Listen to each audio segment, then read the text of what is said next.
Welcome to Unlimited Elements. Ever wondered how that ordinary sheet of paper you write or print on is made? It's easy to overlook the significance of something so commonplace, yet paper is an integral part of our everyday lives. From the book you're reading, to the receipt in your pocket, to the sticky note on your fridge, paper is everywhere. It's a silent witness to our thoughts, ideas, and transactions. And behind this humble material is a world of intrigue. The process of creating paper is surprisingly complex and fascinating.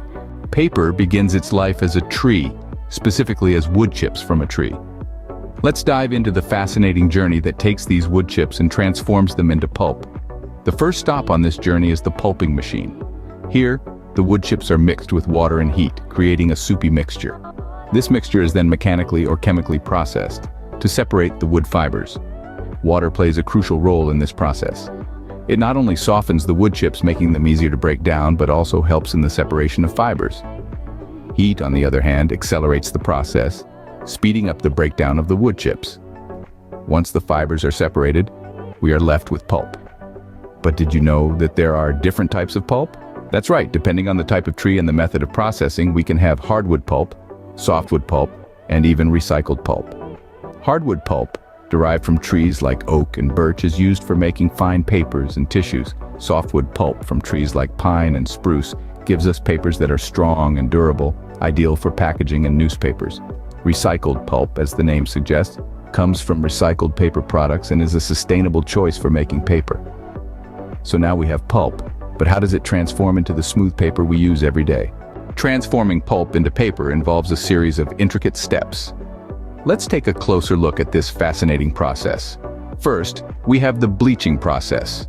This isn't about making your paper whiter than a polar bear in a snowstorm, oh no. It's about removing any residual lignin, a substance found in wood that can cause the paper to yellow or deteriorate over time. Think of it as paper's own little fountain of youth. Once our pulp is lignin-free, we move on to refining. This step is akin to a rigorous workout session for the pulp. It's beaten and pounded to break down the fibers, making them more flexible and easier to bond together. This refining process is what gives the paper its strength. So, next time you're holding a piece of paper, remember the rigorous journey it's been through.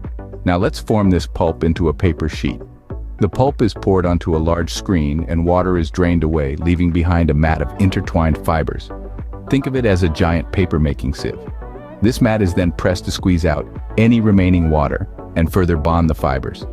Finally, the mat is dried and pressed one last time, transforming it into the paper we all know and love. Each sheet is then rolled onto large reels ready to be cut and packaged. There you have it. The pulp has now become paper. But what about its history? Paper, as we know it today, has a long and rich history. It all began in China around the 2nd century AD, where it was created from mulberry bark and old rags. This revolutionary invention, as humble as it may seem, was a game changer.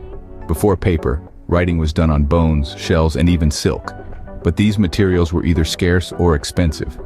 The invention of paper brought about a new era of information sharing and preservation. The art of paper-making didn't stay confined to China for long. It spread across the globe, with each civilization adding its own flavor to the process.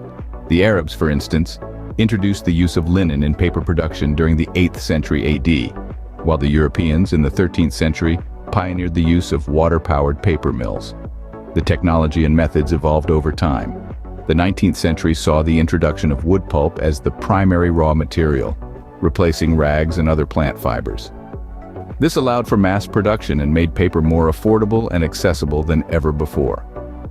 As we moved into the 20th century, recycling became an integral part of the paper-making process, reflecting our growing consciousness toward sustainability and the environment. Next time you pick up a piece of paper, remember, it's not just a sheet, but a product of a remarkable journey from tree to pulp to paper, with a history spanning over 1,000 years. Thank you for watching Unlimited Elements.